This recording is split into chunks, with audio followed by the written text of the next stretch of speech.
U mňa sú ľudia ako Fiala alebo Rakušan, to sú zločinci. To sú zločinci, ktorí by mali byť súdení za zločiny proti humanite, proti ľudskosti. To je proste absolútne neuveriteľné. Poviem len jeden príklad a týmto zdravím celú českú scénu, keď som točil s tým Jirkom Havlom, tuším, ale... Jiří Havel, paralelne. Na paralelne som točil, u Peťa Bureša som točil, kadetade som bol po českých kanáloch. Už len ten sprostý prípad, tá univerzita. Čo robili tým rodičom, čo sa domáhali, aby vedeli, že... Na tej fakulte. Prepáč. Zomreli naše dieťa? Nezomrelo? Kde sú? Koľko ich bolo? Koľko bolo strelcov? Prečo je embargo?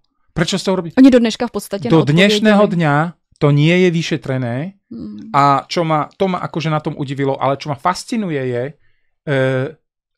Češi sa domáhali vedieť, že čo sa to deje v ich krajine a čo s nimi tie médiá robili. Veď boli prenasledovaní políciou, veď boli decimovaní médiami za to, že chceme vedieť. Veď ale to videl, to je na ďalšiu reláciu, to videl aj slepý, že to nebolo tak, ako nám to povedali tie prvé dni.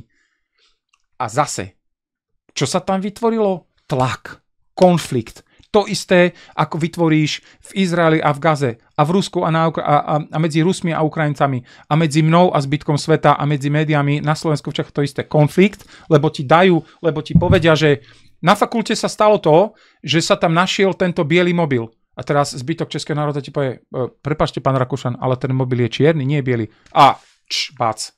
A začne mediálny útok. A takto je to všade.